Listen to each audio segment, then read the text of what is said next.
Curtis followed Silver as fast as he could, trying to ignore the glass that was cutting his butt. After breaking the window, he had swept as much of the glass off of the seat as he could, but it clearly hadn't been enough. Silver had gotten a hell of a head start, and with the time it took Curtis to hotwire the truck, he and Doug weren't sure if they were going to make it. But they had to make it. Curtis had never wavered in his belief that these invaders were the good guys, and that the orb needed to be returned to them. And now the good guys were about to be destroyed if Silver made it back up to the mothership. Curtis didn't know the exact details of Jason's plan, but he'd seen enough to guess what the blonde maniac had in store. Owen's bombs? Birthday balloons? It didn't take a rocket scientist to figure it out. Curtis and Doug were pulling up on Silver now, each of his footsteps causing the steering wheel to jerk in Curtis's hands. "Do you really think we can stop Silver with this truck?" Doug asked. "We can sure as hell try." Curtis drove between the giant's legs. Silver's right foot skimmed the passenger side, denting the door. Doug leaned away from it as much as possible. "We may have to bail if things get really ugly," Curtis added. They were a few feet in front of Silver now, so Curtis slowed down a little. The giant kicked the driver's side, lifting the truck on its right side for a second. Curtis righted the truck again as Silver passed over them. Flooring the gas pedal, he caught up with the monster once again. "Why is it going all the way out here to get picked up?" Doug asked. "Why doesn't it just send the signal now?"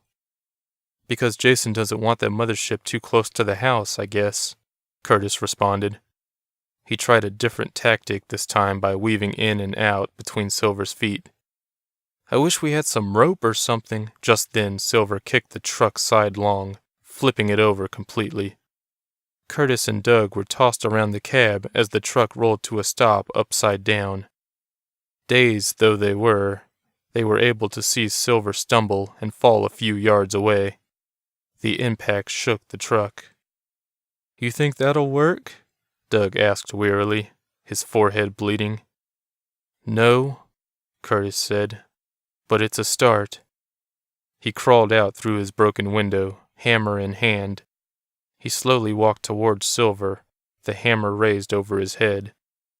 The giant was lying face down in the grass, completely still. Curtis didn't let that fool him, though. He was so focused on what he was about to do that he didn't notice the sky growing darker.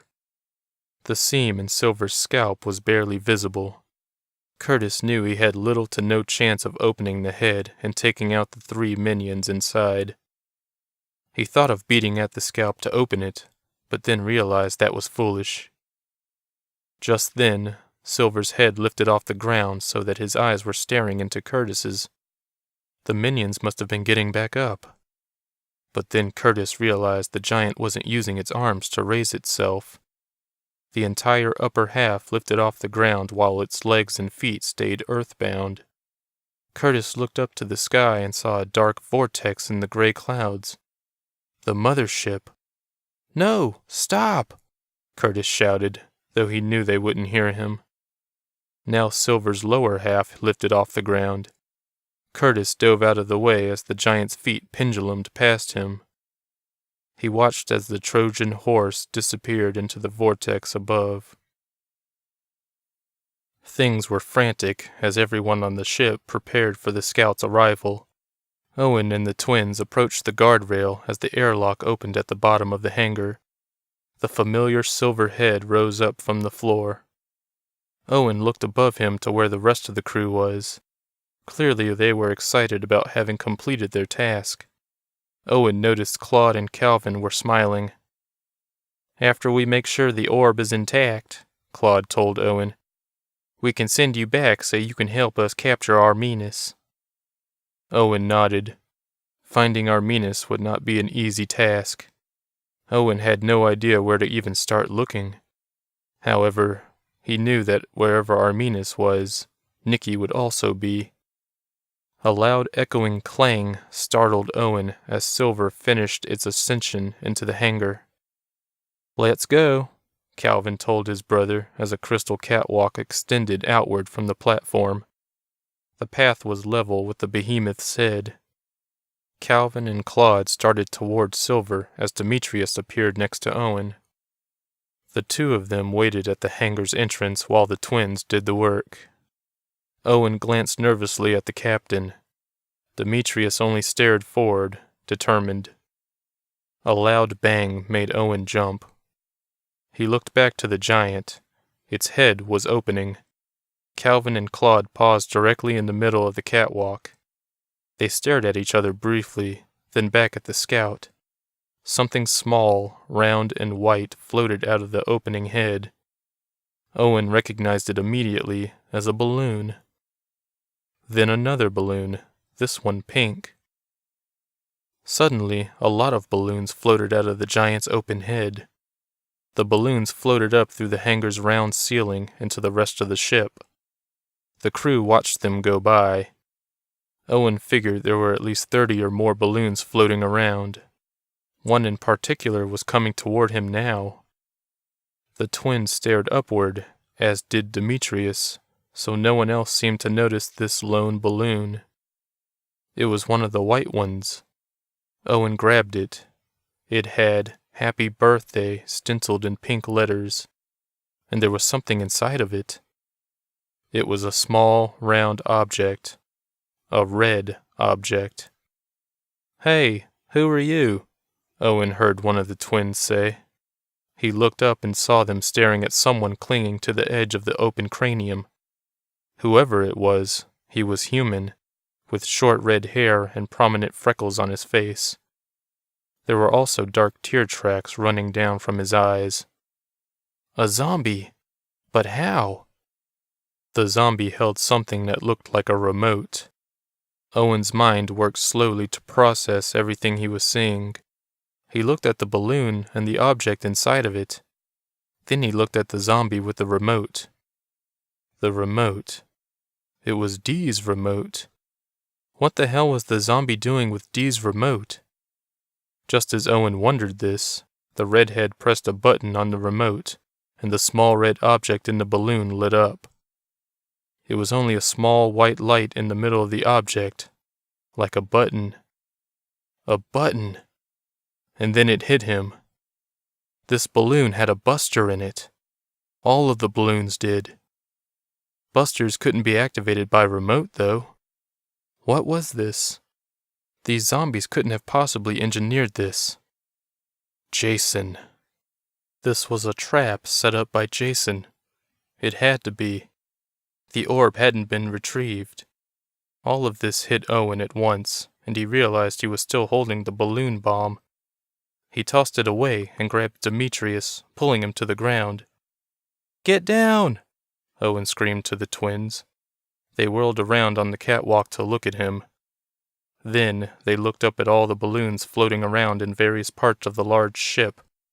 They were everywhere, and they were all glowing. The sound was deafening as they all exploded at the same time. The balloon Owen tossed had been floating just over the catwalk when it detonated. The catwalk split apart. Calvin and Claude grabbed onto the half attached to the platform as it swung down, away from the scout. The other half fell to the bottom of the hangar and shattered. The rest of the crew screamed and ran in terror as the explosions destroyed the ship. There were chain reactions as each explosion caused other things in the ship to explode. The computers, the life support systems, everything was going up in flames. Owen got to his feet and looked down over the railing. He saw the twins holding on to half of the catwalk like a rope bridge against the cliff wall.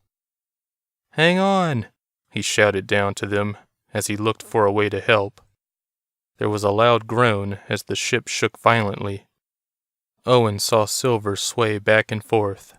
The giant was about to topple over, and Owen prayed it would fall away from them. But it didn't. It fell face first toward them. Owen jumped away from the rail as Silver collided with the platform. There were more explosions overhead. Debris rained down to the hangar. Owen covered Demetrius, trying to protect him. Once things settled down, Owen got up and looked over the rail again. Calvin and Claude were still hanging on miraculously. Silver leaned against the platform at an angle, and Owen could easily see into his open head. It looked like an airplane cockpit. There were 2 other zombies inside with the redhead. They both had blonde hair. One was a man and the other a woman. They were both dead, but the redhead was leaning over the edge of the opening, his eyes open and his breathing shallow. Owen watched him die. It was the amusement park all over again. All of these people were dying because of actions that were out of their control. "I'm sorry," Owen said to the dead boy as he jumped onto the giant's shoulders and crawled down its chest. After a few moments of climbing, he was level with the twins. They smiled at him. "Fancy seeing you here," Claude said. Owen laughed nervously. He couldn't get over how human these 2 were. "We have to abandon ship," Calvin yelled. "What about Demetrius?" Owen asked. "I think he can take care of himself." Claude gestured to something behind Owen. Owen saw the captain clinging to the behemoth's side. He nodded to the twins. They nodded back. Then they dove for the giant, grabbing onto its chest like mountain climbers. Together, the quartet climbed down Silver's body to the hangar floor, where the escape pods awaited. Curtis was helping Doug out of the tipped-over truck when he heard the explosions overhead. They sounded like thunder, but Curtis knew better. After Silver had been retrieved, the dark vortex closed and the sky became gray clouds again. Now the vortex was back, and this time it was bright yellow, as if it were made of fire. And then Curtis noticed something shoot from the sky. It looked like a small round ship. It crashed a few yards away with a big thud that drove up dirt and grass from the ground. "Stay here," Curtis told Doug, and then he ran over to the ship. As he got closer, he was able to make out more details. The ship was indeed spherical and light blue. He wondered who or what was inside. If they were aliens from space, what would they look like? Would they attack Curtis the moment they saw him? A door opened on the side of the ship. Curtis still had his hammer, but hid it behind his back. He didn't want to appear hostile. The inside was dark, and at first he couldn't see anything at all. Then a hand gripped the door frame. Curtis jumped and almost brought the hammer out. The hand looked human. Curtis waited, then a head appeared. He dropped his hammer there and then, for the person in the ship was none other than Owen. Patrick couldn't believe he was about to do what he was about to do. He was driving away from the giant now, but planned to circle around on another street to get to the building it was currently standing in front of. He still had no idea what he was going to do when he got there, but he had to do something. Doug Hudson told him so. Right now, the strangers were using the giant to pull the dangerous-looking scepters out of the ground. So far, it had retrieved 2 of them and was working on the 3rd. This seemed like a good thing to Patrick, but Mr. Hudson had been pretty adamant about keeping control of the beast out of their hands, and that's what Patrick intended to do. He'd told Lindsay and the other officers to stay put in case things got hairy on the ground, but now he was wishing he had someone to help him. He was worried he wouldn't survive his encounter with the strange beings, but he was an officer of the law, and he had a job to do. As he drove down 2nd Street, he passed Henderson Street and looked over to see the blue giant continuing its work. "Please don't let them see me," he muttered as he drove. And then he was safely out of sight. He turned onto the next street over, Busby Street, and parked in front of the building that separated him from the giant. He could hear grinding metal and concrete, and it scared him even more not seeing what was causing it. He felt he would die from fear if somehow the monster suddenly appeared at the end of the street and simply stared at him. He pushed the thought out of his head and ran into the building. Inside, the noise was worse. Everything was rattling and thumping, the lights flickering. Patrick wanted to turn around and leave, but he didn't. He made his way from the lobby to the stairwell. He had to get to the roof. The giant was 50 stories tall, and this building was 70. Patrick would be able to look down on the monster from a relatively safe distance. If the giant's head was still open, the officer could get a clear shot at the people inside. He didn't want to kill them, but he would if he had to. Huffing and puffing, he made his way onto the roof. He walked slowly to the ledge and looked down. The giant was just placing the third scepter into its chest. Patrick decided to let it finish with the fourth before he made his move. Curtis and Doug stared at the alien twins and their creepy-looking captain as Owen explained everything that had happened to him on their ship. "So I was right all along?" Curtis asked, still not taking his eyes off the aliens. "They are the good guys." Owen groaned loudly. "Yes, you were right. I'm sorry." One of the twins, Claude, Curtis guessed because of the extra gray hair on his head, tried to stand but collapsed on the ground next to his brother. This was the second time he'd attempted it. "That crash took a lot out of us," Claude finally admitted. Calvin nodded as he tended to a head wound on the captain, Demetrius. All three of them were banged up, with Owen being the sole exception. He didn't have a scratch on him. "You said Jason is in that house?" Owen asked, nodding to the farmhouse half a mile away. Curtis and Doug nodded. "You can't face him alone, though," Doug protested. This was the first thing he'd said since the ship crashed near him and Curtis. "Yes, I can," Owen said. He looked to the aliens and added, "You still can't contact the mothership?" Calvin pulled out something that looked like a cell phone, messed with it for a second, then shook his head. "They may have gone back accidentally during the explosion. Either that or they're all dead." Everyone looked up to the sky. The gray clouds had dispersed and the moon shone down on the field. "Gone back where?" Curtis asked. The alien trio looked at him nervously, then cast their glances in different directions. "Well, keep trying," Owen told them. "I'll be back." He started off toward the house when Claude said, "You will bring the ore back to us, right, Owen?" Owen stared at him for a long moment, then nodded. Claude grinned.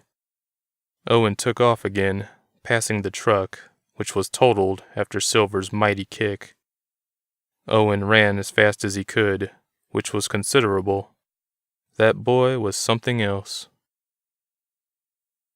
The blue giant was pulling the chrome scepter from the ground when Patrick drew his gun. He aimed it through the cracked cranium at one of the three pilots. As the behemoth placed the scepter into its chest, Patrick fired, hitting an old man in the shoulder. He had been helming the middle portion of the controls. As soon as the shot was fired, all of the strangers, the ones on the giant's shoulders, even the one Patrick shot, turned their faces up to him. The giant froze in place, and there was nothing but horrible silence. Then, quick as lightning, the blue monster smacked its massive hand at the building. Patrick fell down as another tremor rocked the building. He could hear debris falling to the street below. He could also hear gunfire and knew that his fellow officers were shooting at the giant. Patrick got to his feet just as four figures leapt onto the roof with him.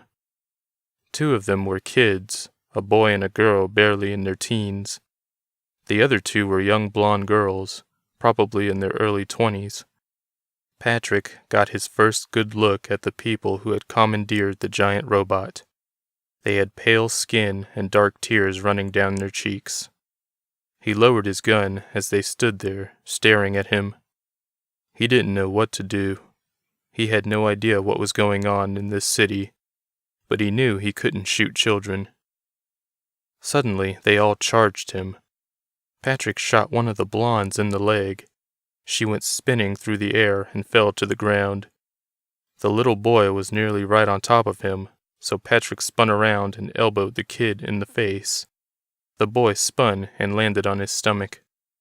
The little girl and the other blonde grabbed Patrick's arms with terrible strength, and for a moment, he thought he was going to be pulled apart as they tugged on him, but he kicked the blonde's kneecap.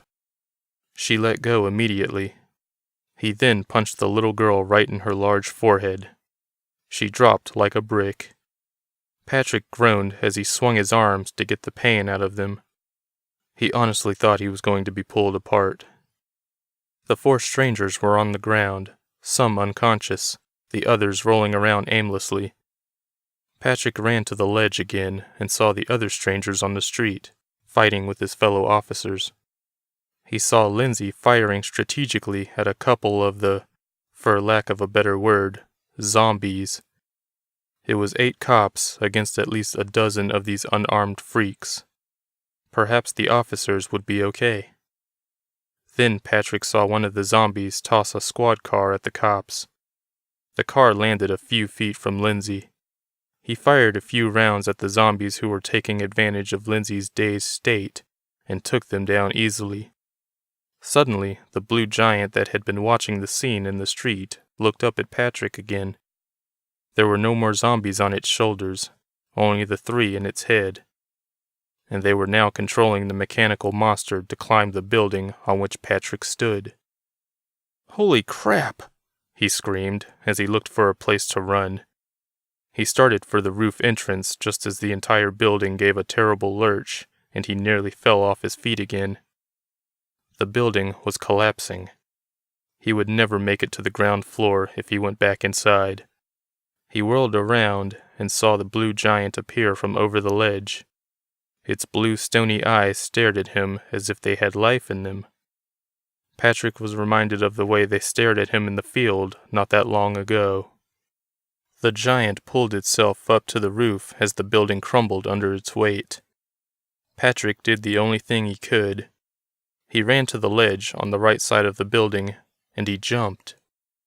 There was a brief sickening feeling of weightlessness as he soared through the air. Then he landed hard on a 30-story neighbor building. The overwhelmingly loud crash of the other building's collapse made him spin around. What he saw made his jaw drop. The blue monster, barely visible in front of the dark sky, was in mid-air as it attempted to jump from its building to Patrick's. The problem was it couldn't get any momentum. It slammed into the side of Patrick's building, shaking it beyond belief.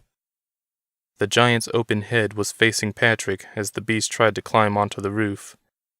Patrick aimed his gun and tried to shoot the other 2 pilots, but he was out of bullets. He ran toward the other side of the roof to stay well out of the giant's grip, but sooner or later this building would collapse as well. He didn't want to even try going down its stairs. The building next to his was taller, so he couldn't jump to it. He was trapped without a weapon. And then he remembered something he'd found at the Huntington house. When Marco Garcia's and Alyssa Turner's bodies had been removed from the trunk of that car, Patrick had seen something there. A small, midnight blue ball similar to those red ones at Alyssa's condo. Experts had reported those as bombs, so what did that make the blue ones? Were they bombs too? He reached into his pocket and pulled it out. Why he had taken it in the first place, he wasn't sure. How he even saw it in that dark trunk was an even greater mystery, but he did. Suddenly, the roof collapsed and tilted toward the giant like a slide. Patrick fell and tumbled toward the struggling monster. He dug his fingers into the fractured roof to stop his progress, holding the mysterious ball in his free hand. There was no other choice. He had to take his chances with it. Patrick pressed the little button on the back of it and threw the contraption into the open cranium. As it flew through the air, he could see the little window on the side opposite the button light up. Then all noise ceased entirely. Patrick thought he'd finally gone deaf. All of a sudden, a brilliant white light flooded the open head as some kind of force pushed the 3 bodies out. They fell to the street below. All sound returned after that. The giant lay motionless on the roof. Its eyes were still focused on Patrick, but this time there was no life behind them. The giant fell, and its collision with the street was earth-shaking. Patrick expected nothing less.